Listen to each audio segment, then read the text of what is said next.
Greetings. I had a little movie night with the boys. We went to Walmart.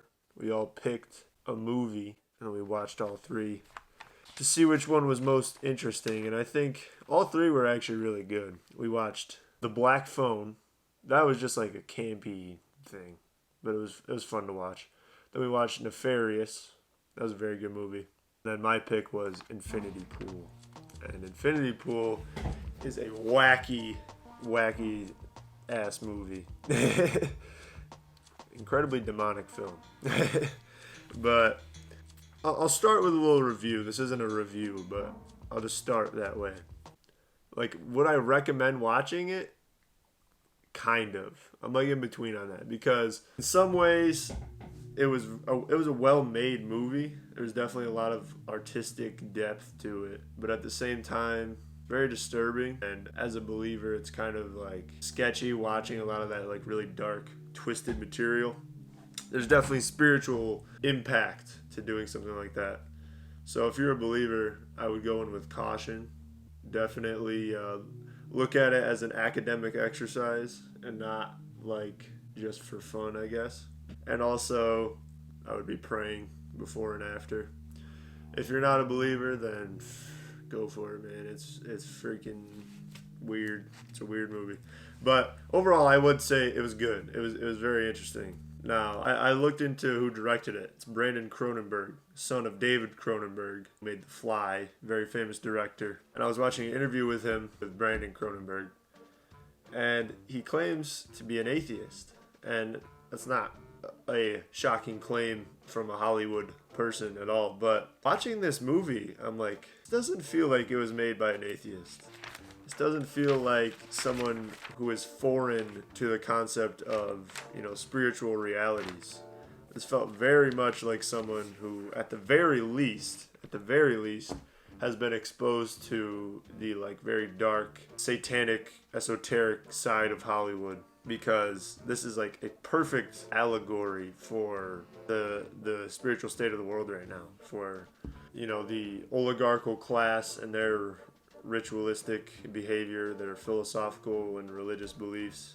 So a lot of them are atheists, to be fair.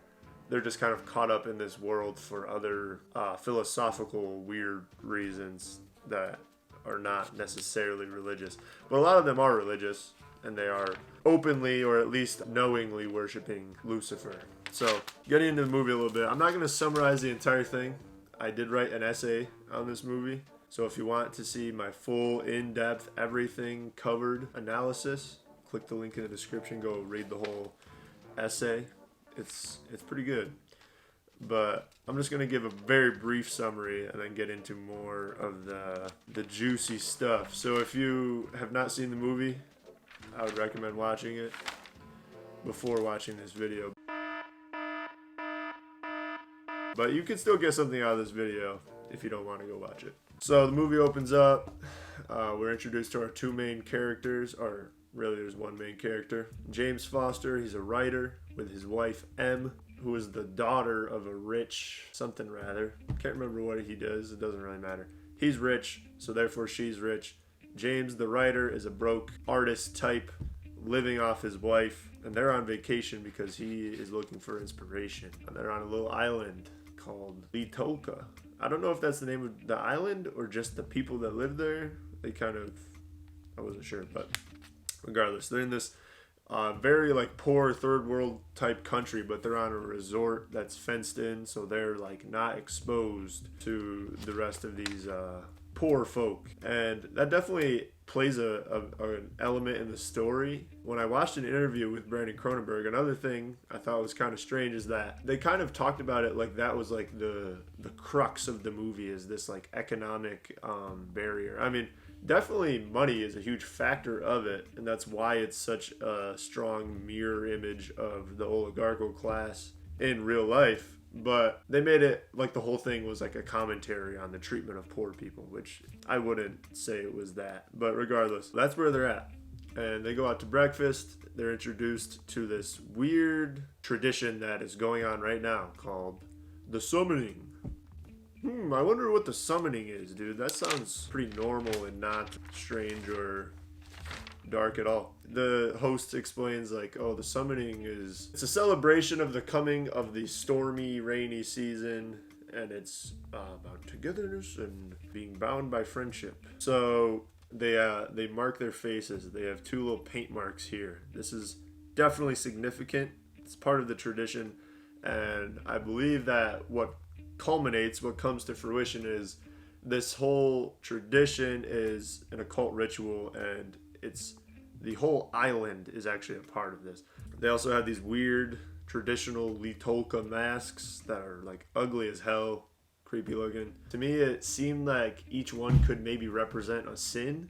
I noticed that one of them that we see later in the movie has money in his mouth. The main character, James, his is like this weird contorted expression that to me seemed like it was signifying kind of like repressed feelings or urges that are being held in. I'm not positive about the symbolism of that, but it seemed definitely like that was something they were playing with.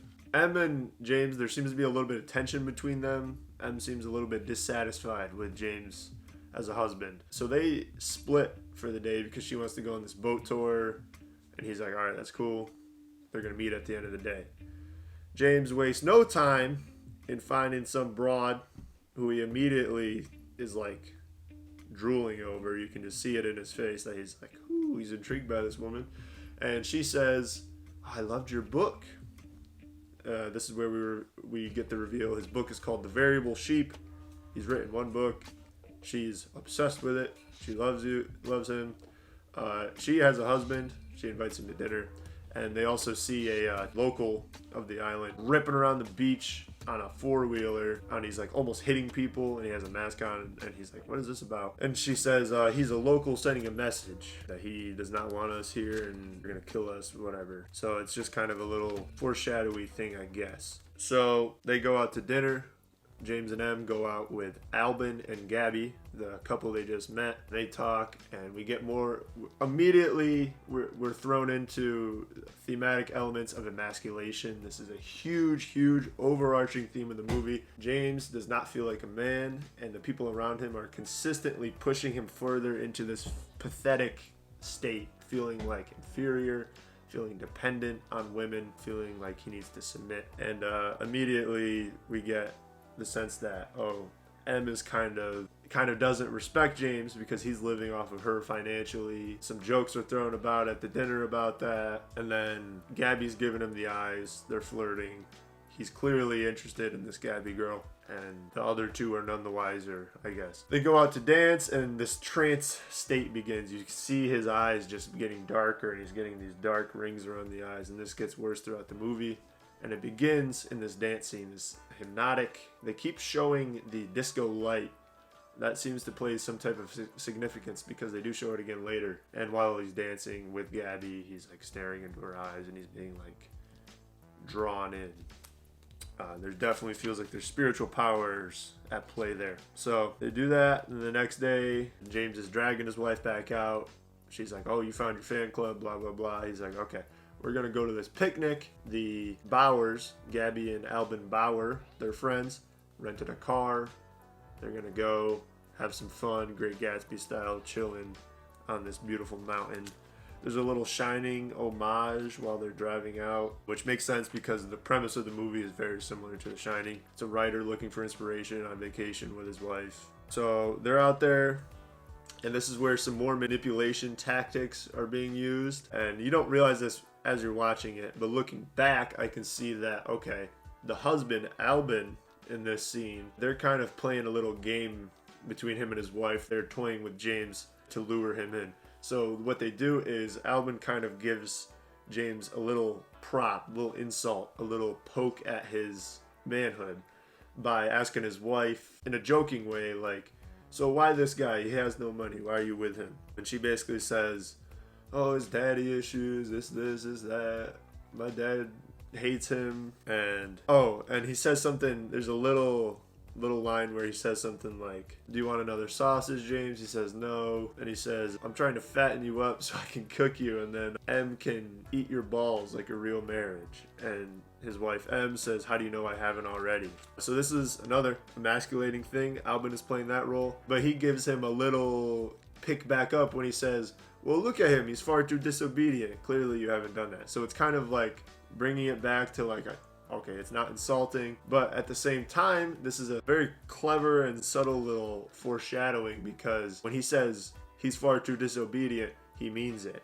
And that's something that's going to change. And then also, the husband is throwing out the kind of like light little insults to get under James' skin subtly, so that Gabby can come in and be the little savior and be the source of James' manhood and feeling of masculinity and power. And the way she does this is actually, interestingly, still emasculating him, because she forces herself on him. So what happens is James goes, he's drunk, he's going to take a piss. Gabby walks up behind him, just starts jerking the dude off.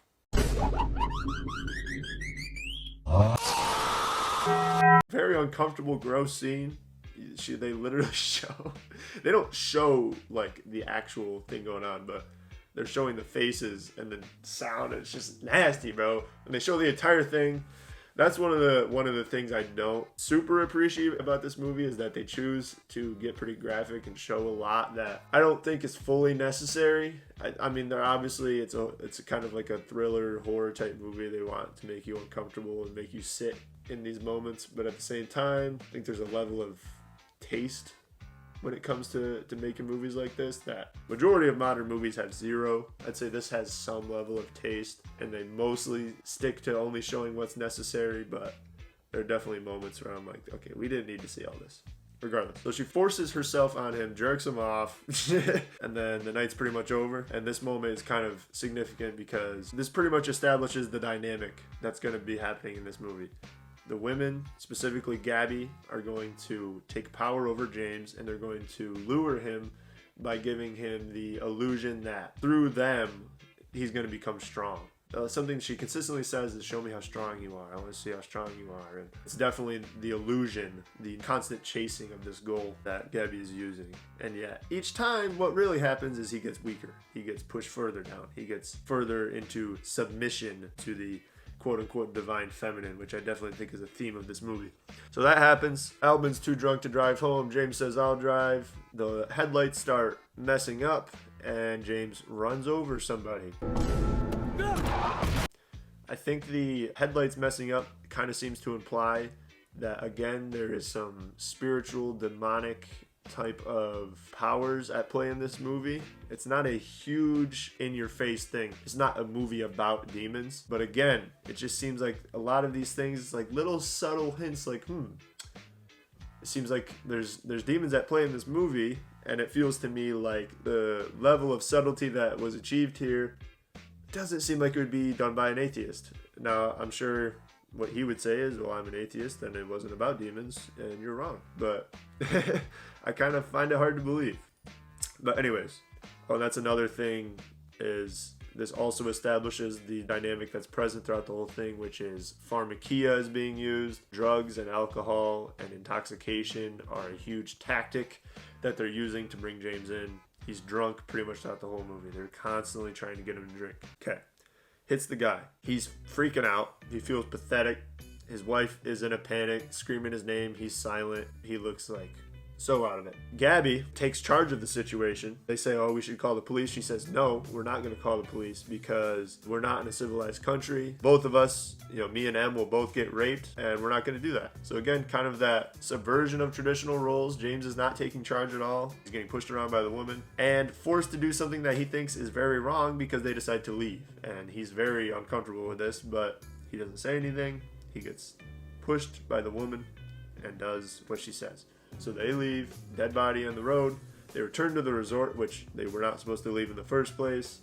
They get back in. James pukes. He wakes up the next morning. Him and his wife are facing opposite directions, kind of alluding to this division that's starting to form between them. Police show up at the door. The detective has the face mark. Everyone has the face mark. Seems like everyone's connected. He gets arrested. Him and his wife, they get taken in. I'm going to summarize this scene kind of quick because I just realized I was going to summarize it quickly, and it's already been 20 minutes. So, they're there. he says, we basically execute people for any reason here. So you are going to be executed. But you have money because you're a tourist. If you pay a big enough fee, we will clone you. We'll make a double of you. And that will be who gets executed in your place. Will you do this? He also mentions that my uncle is the one who rented the car. He owns the resort. He rented the car to you and your homies. I want you to omit this information from your official statement. Will you do that for me? He agrees to do that. So the detective gets him to do this. He agrees to the doubling process, and we get into this ritualistic, strange scene. James is...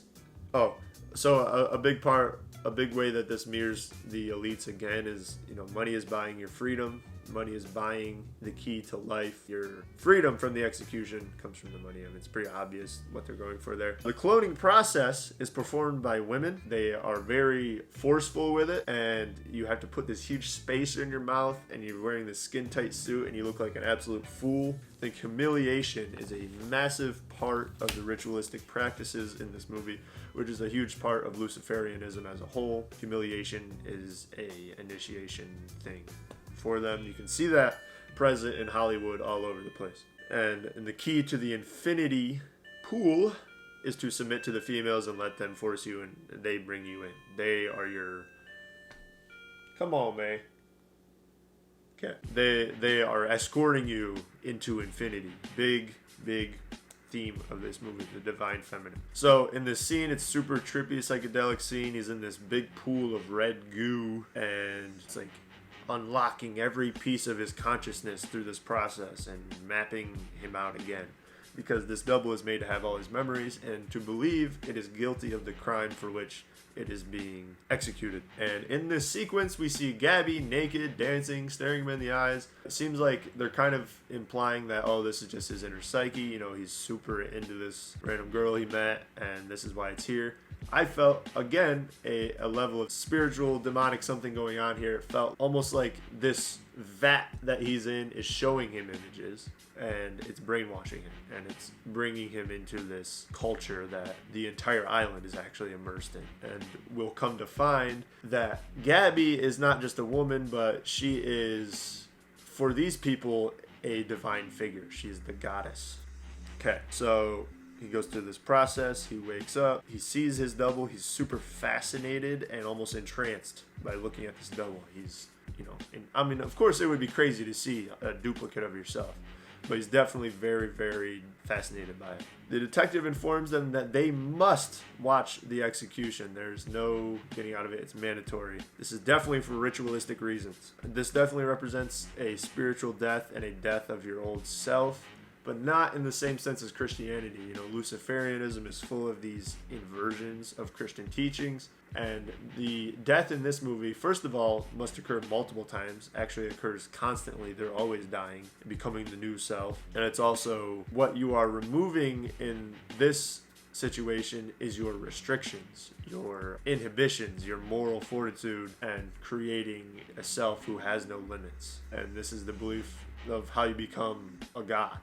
This is how you deify yourself, which is of course deception, but we're not here to preach. And it's definitely this evolutionary mindset, and this is where we can get into the idea that people who are involved in this, they don't always believe in Satan. Sometimes they're just atheists who have this evolutionary mindset, and they think that morals are not objective and certain things must be done in order to bring about the next evolution of mankind. So that's another place where we're kind of mirroring real life with this little cult in this movie. The execution is performed by a young son of the victim, and James Clone is begging for mercy, begging for help from his wife. Very pathetic to watch. He's like, help me, please.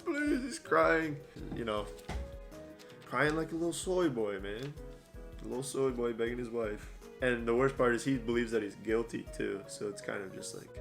Anyway, we'll get into more of that stuff later. The real James, who is watching this execution, is completely enthralled, engrossed, and the trance is getting stronger. And you can see the smile slowly creeping up his face. And this is the scene following this. Em's like, we got to get the hell out of here. And James conveniently loses his passport. We'll come to find out later that he actually hid his passport because he wanted to see what was up, man. He wanted to see what that Gabby, what that little creepy woman had going on. He wanted to see them boobies. He wanted to see himself die some more. He was intrigued. Okay, so he chooses to stay. Em is freaking out. She tells him she's disgusted by the way he watched his own death and felt nothing. So this separation, this gap is really forming now. There's definitely an element of sexual stimulation, I think, to watching the death of self, because this is all satanic. Typically, all these things are connected. We're connecting death to sex, to all these things. It's an inversion of Christianity. Sex is supposed to form life, and now we're using sex as a death-worshipping ritual. James goes to extend their stay. He runs into Gabby. Gabby says, "Oh, I'd like you to join me for a drink so I can explain. I'm sorry I lied to the police and outed you. Just let me explain." Of course, he agrees because he's a bitch. And she is talking to him. She's like, "I can see in your eyes that you felt something in this experience. And we have experienced the same thing. We've also been through this doubling process. And we know that what you're feeling is not unique to you." She's basically saying, "You're not alone. We know what it's like. It's lit, right?" It's lit watching yourself be executed. So she takes him to this little weird elitist cult party. He meets her homies. And they're all zombies. They've all been doubled. And they're all, hedonistic, weird, absolute global elitist types. Immediately, they make him drink. Pharmakia, big thing.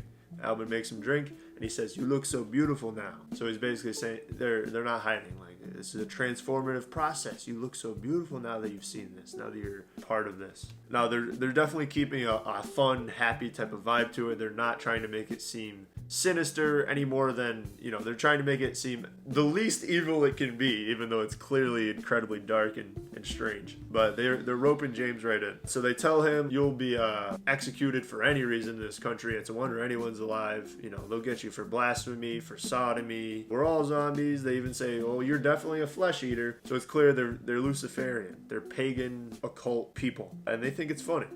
And I didn't even mention this in my essay. I forgot about this note. The doctor character's speaking to James, and he's like, "Do you fear that they killed the wrong James?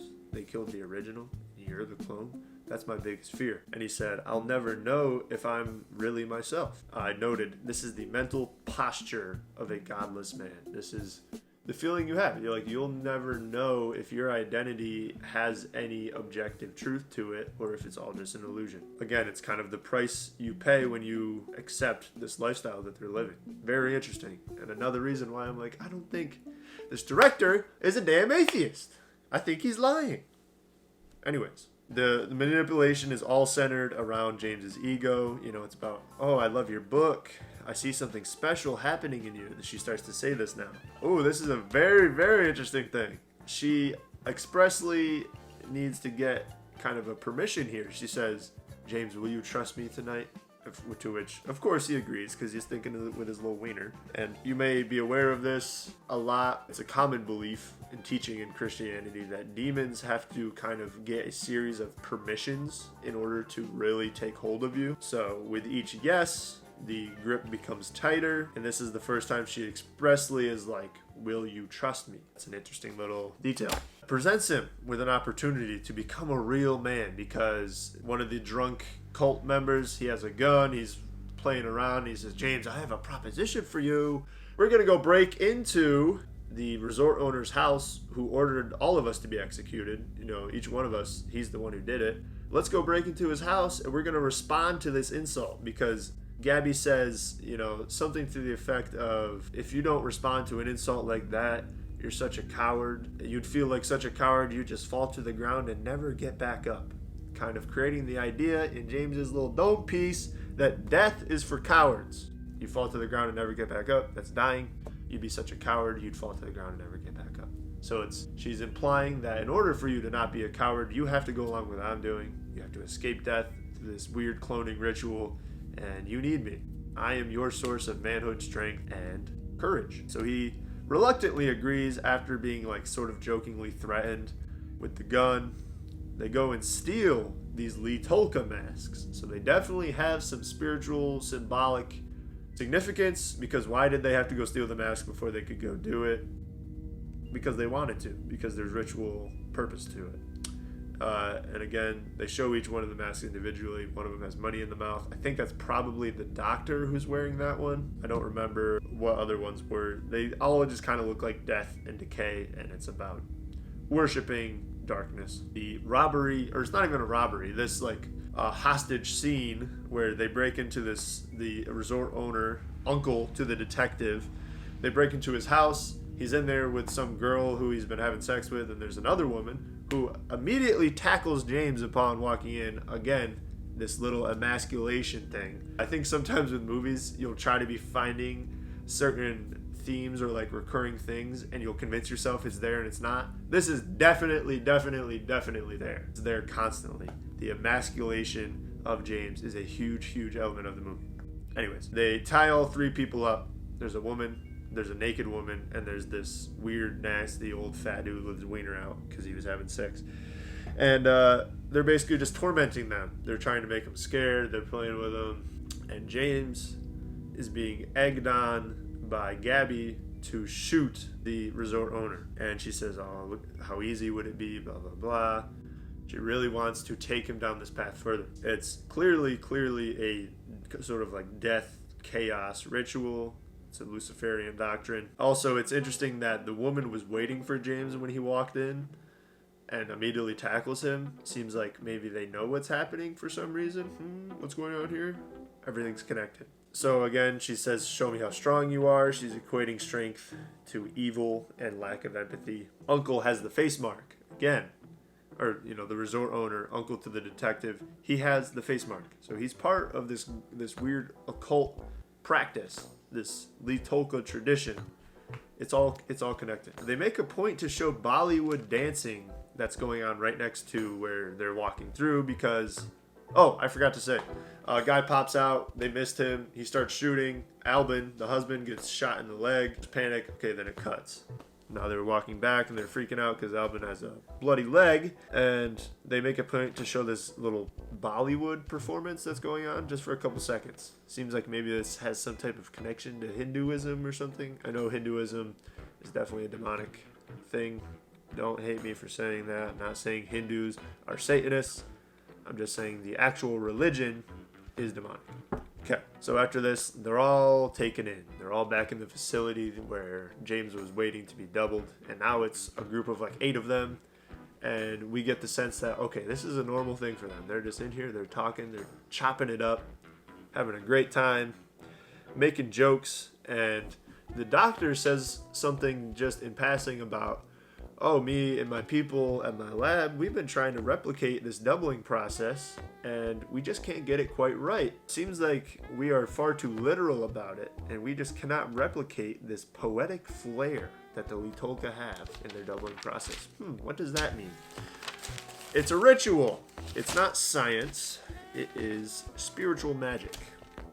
Okay. So they're in there, and then the detective comes in and he says, you guys think this is a playground? You think you can do whatever you want?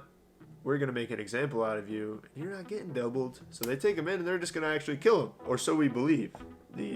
James gets hold of one of the knives and he's trying to fight back. He looks like a fool, but he's at least, stabbing. He's trying to fight back. Interesting to note because the first clone, James, did not try to fight back. He was helpless, begging for help from his wife. This James puts up a sad attempt to fight back. The transformation has begun. He's getting rid of some of this he is getting rid of some weakness, but he's not replacing it with strength. He's replacing it with vindictiveness, evil, whatever, darkness. I don't know what you want to call it. He's becoming entranced, and he's bringing out this primal animalistic nature. So the first rituals brought out a small piece of it. This is going to bring it out further. Because what we reveal is after the whole group is killed, oh, look at this. The real James, all these people, the whole group, all the homies, they're in the stands watching. And they start cheering, oh, ha, ha, ha. And they say, well done, James. Why did they say well done, James? Because he fought back. He's bringing out the primal nature. He's getting rid of the restrictions, the moral whatever. Well done, James. Oh, I forgot to mention the night before when Albin has the bloody shot up leg, they come in all masked up and they're witnesses, this whole group of freaking crazy people with her husband, and he's like, it's okay, baby. You know, why would you even try to say that? So she's like freaking the hell out. She's like, what is wrong with my husband, bro? So the next day she's like, I'm out of here. I'm peacing out the joint. And James is kind of pleasantly surprised at how easily he's taking this. She's leaving and he goes, you know what, fine, run back to daddy. And you can tell it's the first time he's ever like stood up for himself to his wife. And he kind of has a level of like, huh, it was that easy. She left. Now I can go be a hedonistic Coomer boy with my divine feminine girlfriend. So he has no appreciation for the value of an actual woman who cares about his character, and he'd rather go for this girl who wants to bring out the worst in him. So now he's sitting masked, smoking a cigar by the water with his demonic broad. She's sitting next to him, and this seems to represent kind of like it's bringing about the new era. This is him now. He's wearing this mask. This is me, the new James. And he's letting the evil that's being brought out from the inside show on the outside with the mask. Gabby hits him with a little line. She says, lots of men are trained by women like M to see themselves as weak. Now, of course, the reality is that James is weak. He's a pathetic man with no fortitude, no conviction, no strength at all, which is why he's being brainwashed by this woman. And she's using the idea of strength, giving him the illusion that, first of all, oh, I actually do see you as strong, and also through me you can become stronger. She's giving him this illusion and making M the source of the weakness. M is the reason you're weak, because she's the one who kind of makes him see that he's weak.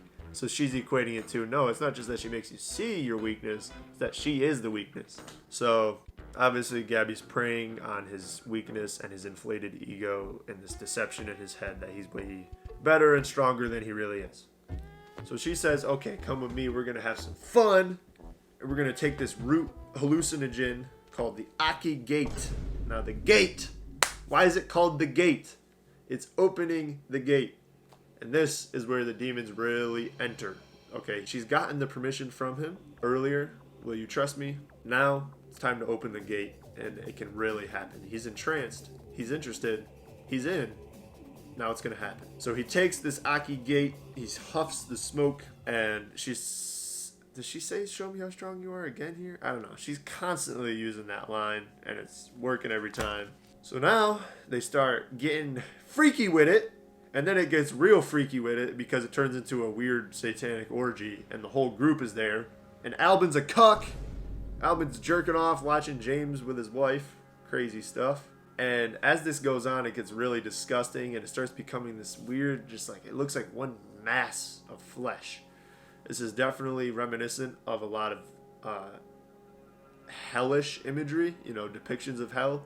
And it's also the concept that they're all becoming one. In Christianity, man and woman come together, become one flesh. Now it's 4 men and 4 women come together and become one. This is also a Hermetic idea. Hermetic tradition has the idea that God is actually all energy, all everything together. And once we were all God, and God was so vast that he couldn't understand himself, so he dispersed himself throughout the world, and we all are a tiny piece of God. And if we come to the understanding that this is the case, when we die, we rejoin him, and we help him to know himself a little bit more. So ultimately, our goal on earth should be to become one.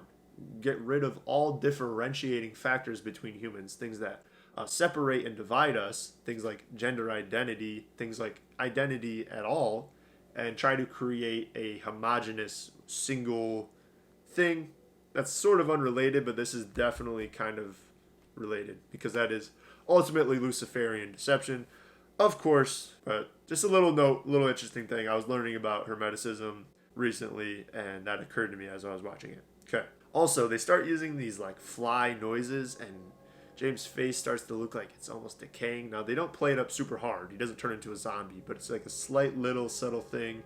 And these fly noises I was noticing.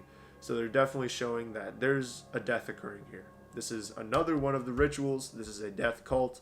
And this orgy is a spiritual death.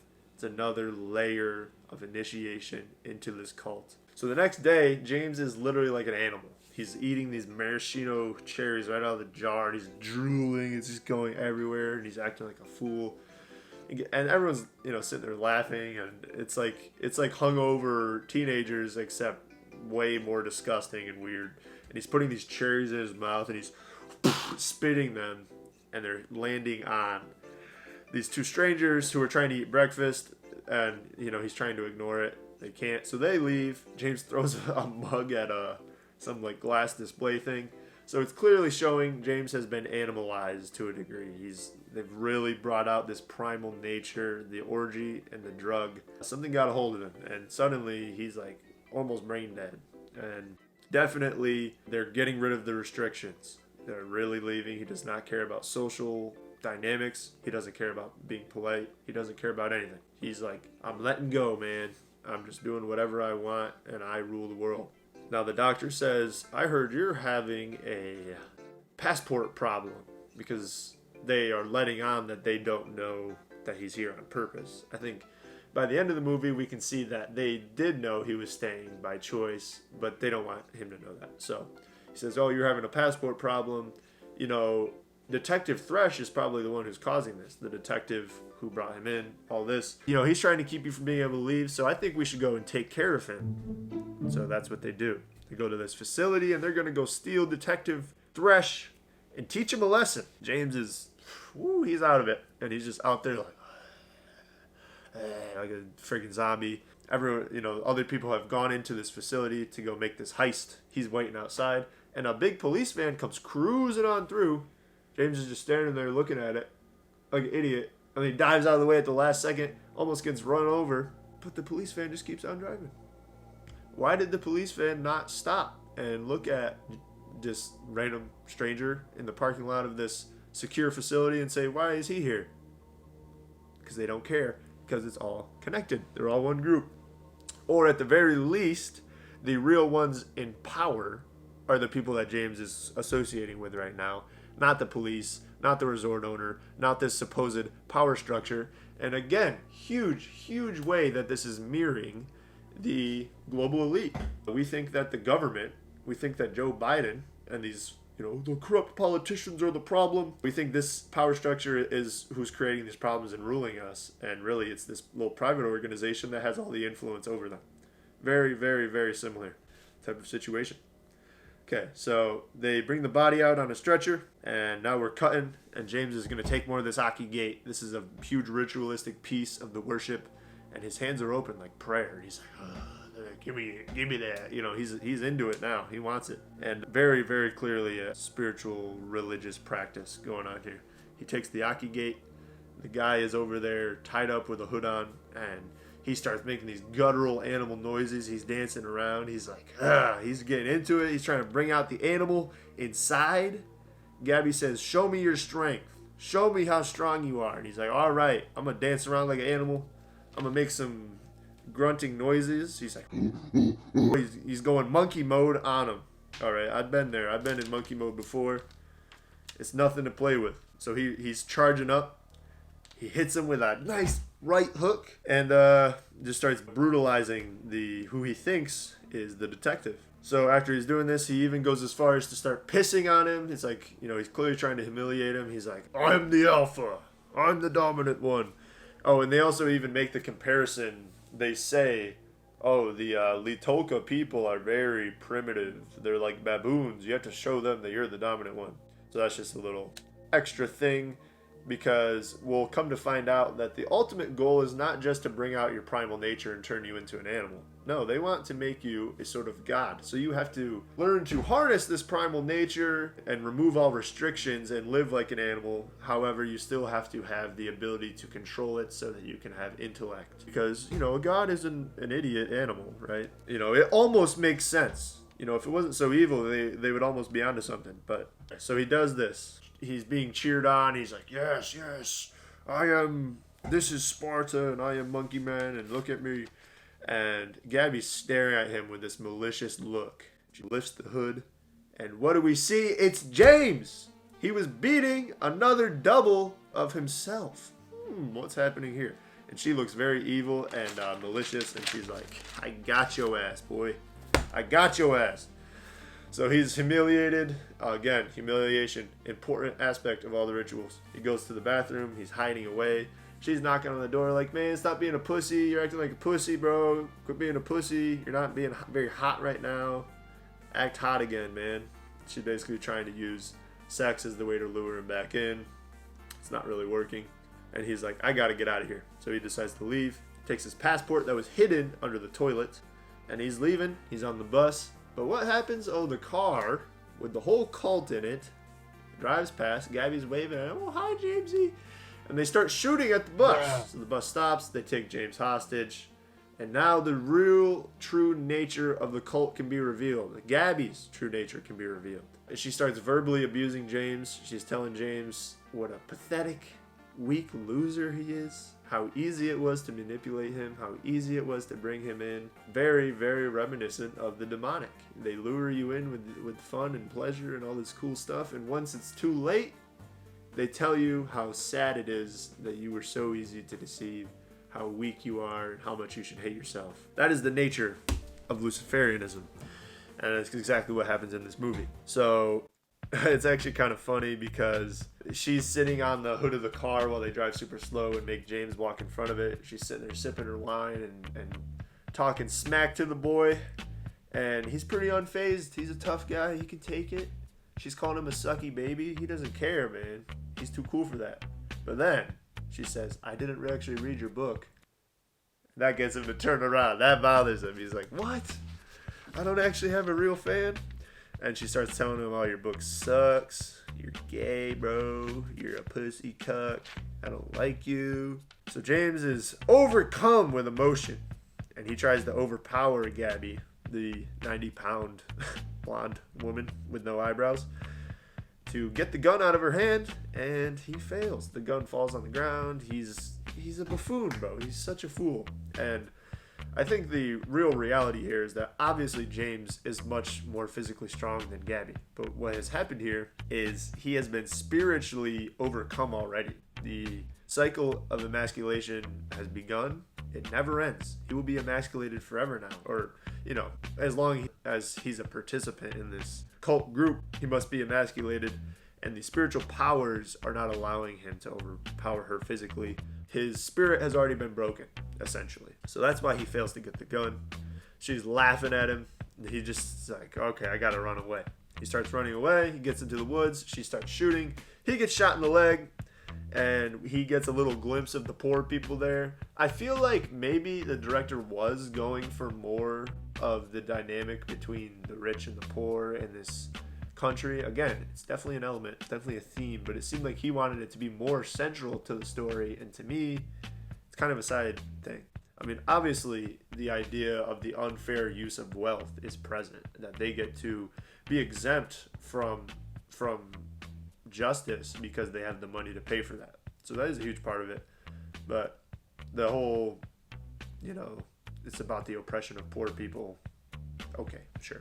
So he gets shot and he just starts crying like a baby. He passes out. He has a dream about the kid who murdered the first double. He's in this room and the kid comes and has this huge demonic smile while he stabs him to death. And then he starts ripping the kid's face open and it becomes this weird demonic sequence where M is over top of him, laughing at him and saying, oh, help me, M, help me, making fun of him because he was so pathetic, begging her for help. It's just furthering the programming through the demons. It's furthering the idea that M is the problem, furthering the idea that he's pathetic and needs the support of women. It's just kind of the full culmination happening in his head while he's unconscious. Very interesting. And again, it's the demons are like, they're able to reveal the true nature now. Before, the visions were like, ooh, sexy Gabby woman and weird cult sex stuff.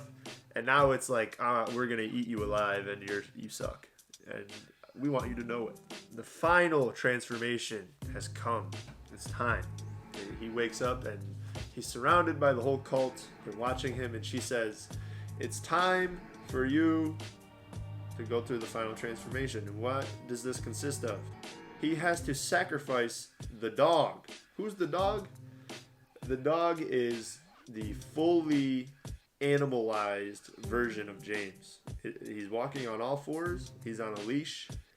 And he is completely primal. He acts like a dog. And she says, you have to kill the dog. She gives him a knife. And he refuses, of course, because James is such a narcissist that he will participate in ritual torture and all these dark things, but as soon as he has to do something to himself, that is way too far, and he'll never participate. But eventually he's forced to participate when the dog attacks him, and he ends up overpowering the dog and beats its head into a pulp. And this obviously represents the supposed final death.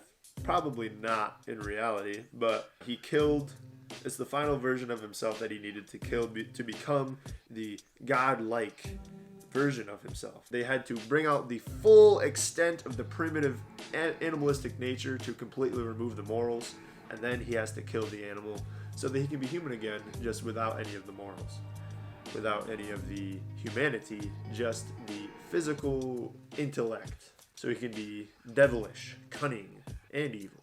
Oh, it's also the first time where he kills himself, like I mentioned. So this is a complete acceptance of the death worship cult. You know, he killed himself now. So now it's like, you're really in, you're part of it. You did it. Before he was just witnessing his own death. Now he's participating in his own death. Very Luciferian stuff, if I do say so myself. And of course, the dog also represents the restrictions and being ordered around because he's on a leash, and it's like, you gotta cut the leash, you gotta kill the version of yourself that can be controlled and free yourself. Now of course this is a complete lie, because who is doing all of this to him? Gabby is the control mechanism, but she is creating the illusion that she is the savior. She's gonna free him, and she doesn't even care if he sees her as evil or whatever, as long as he feels that he needs her. So James succeeds, he kills the dog, and he's rewarded by the comfort of the matriarchal figure Gabby. She comes and lets him suck on her boobie and rubs blood from the dog on her nipple, and man, that is just disgusting and strange, and I don't know why he had to do that, but definitely adds to the layers of dark ritualistic stuff happening here. And it solidifies further that this is all, you know, sex is a huge part of all of this. Death is a huge part of all of this. It's all a connected ritualistic practice, and the combination of the things is part of it, you know. So the next day, he's calling up his wife. Oh, I'm sorry, baby. I missed you. I'm ready to come home. You know, the transformation's over, so he can leave, and so can everyone else. Their vacation is over. They do this once a year, and I guess I'm assuming each year they bring in a new member. And James is the newest addition. So, you know, we watch him return to the airport. Gabby and Albin say their goodbyes, and they say, first of all, the bus ride back is super awkward. James is like disturbed as hell, and everyone's just having normal small talk. And then they leave, and they're like, it was good to meet you. And he's like so disturbed by this, and he's looking at the regular people in the airport, and he's like he just feels outside of himself. Very strange thing for him.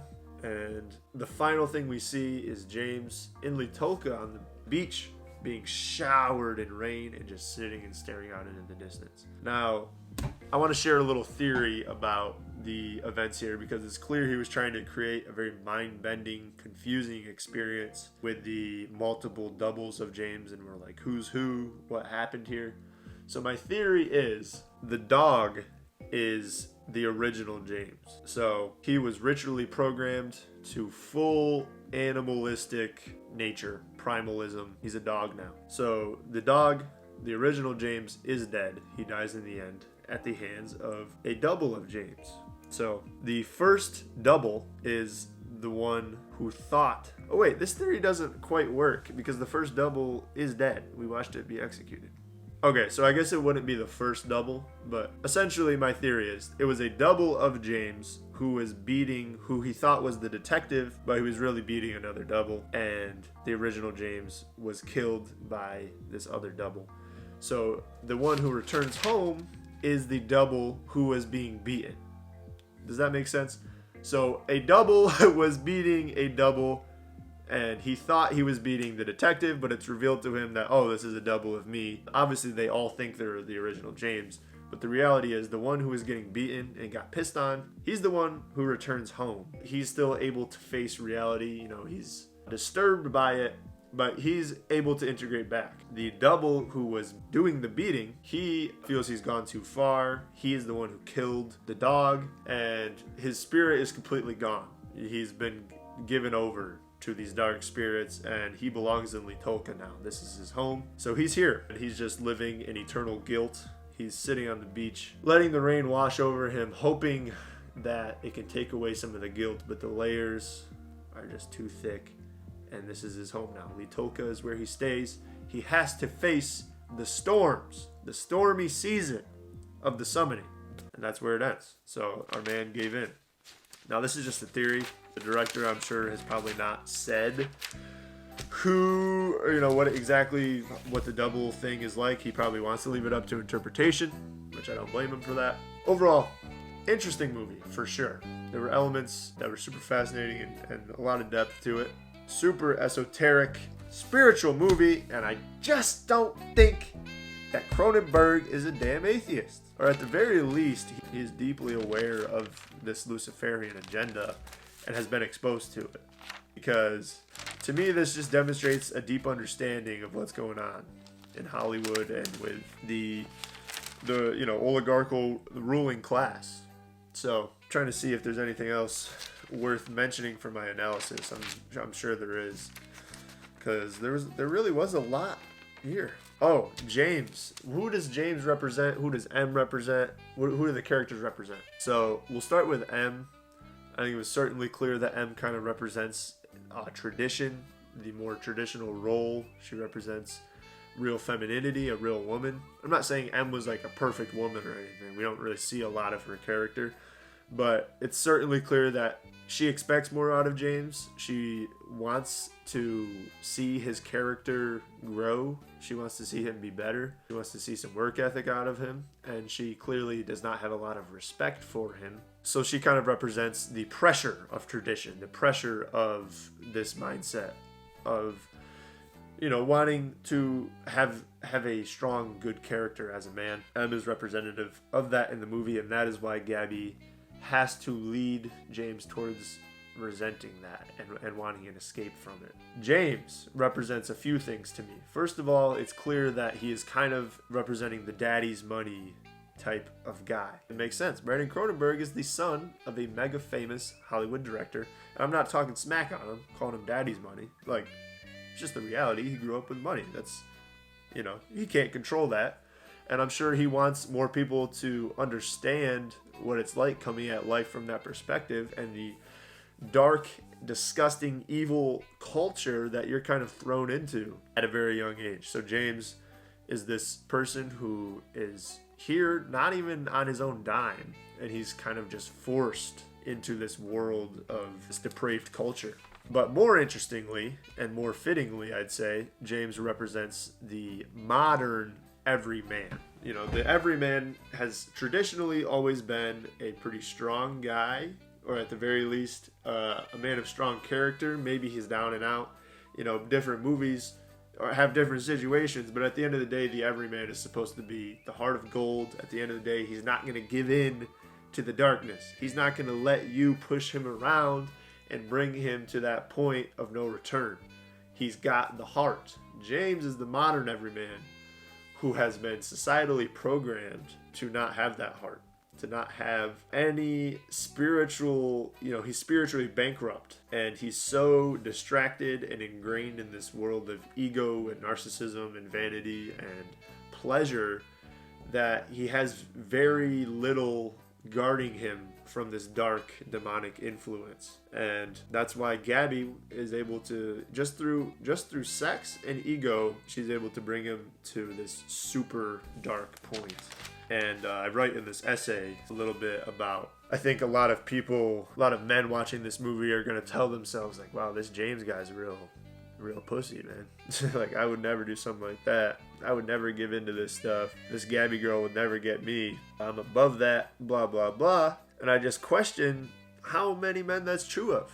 I really think there's a lot of young men today who would do exactly what James did, who would fall to the same temptations, because these are seductive spirits and they know exactly what you want They know exactly what you fear and what you don't like about yourself, and they know how to play with that. And these spirits work through other people, obviously. I'm not saying that Gabby is a literal demon walking around. I'm saying that Gabby is under the influence of many demons who are helping her to do this manipulation.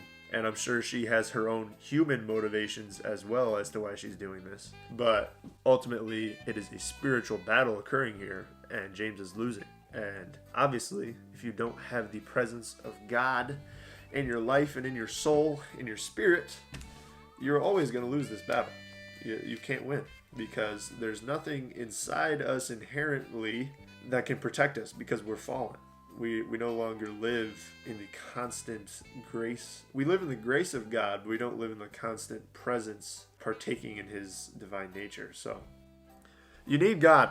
You really do need God, man. I don't know how else I can demonstrate it to you. I feel like this is really a good movie to show you why you need God. I just know that most people are going to say that James is just weak, or James is just evil or dumb or whatever, and it wouldn't happen to me. It wouldn't be me.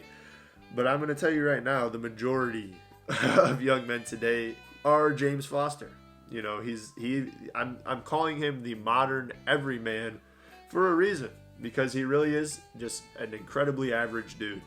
He's obsessed with himself. He thinks that there's something special about him that people just haven't seen yet. You know, if the right person read my book, I'd probably be famous. You know, if enough people saw The Variable Sheep, which is definitely a symbolic name kind of showing that he is the sacrifice that never stops being sacrificed. The variable sheep. It's ever changing. The way in which he's being sacrificed may change, but he is always the sacrifice. And it kind of serves this evolutionary mindset that they have here. But anyways, if enough people read The Variable Sheep, people will see that I'm actually dope. But inside he knows I have no talent, I'm a loser, I'm weak, my wife doesn't respect me, and yet he does nothing about it. In fact, he goes further down this path of vain pleasure pursuit, whatever you want to call it. And this is the average man. He knows that he's been programmed into weakness. He knows that he's wasting his time on chasing sex, playing video games, watching movies, drinking, doing drugs, and just relaxing all the time, booling all the dang old time. And he's like, man, I need a better job. I need a wife. I need kids, or I need whatever. I need to get rich is probably what most people want, which is also another idol. But regardless, he refuses to make that change, and he feels like he is incapable because he loves himself, he loves his pleasures and his vices more than he loves God. So when the temptation comes, when that temptress comes and hits him with everything he's ever wanted, everything he hates about himself, shows him how he can escape it, when that dark goddess comes with those weird elongated nipples that they show in this movie, which is strange, he's all for it. He can't resist that seductive spirit because he doesn't have the presence of God and he does not love God. This is the reality we live in. This is the future we're headed towards. This is a great allegory for the world we live in. And I'm just, Brandon Cronenberg, man, are you really an atheist? Are you really an atheist? Are you lying to me? I don't know, man, but I'm glad you watched this video. I hope it was edifying in some way. I hope you gained wisdom or knowledge or some type of other pretentious word. And thanks for watching. I love you.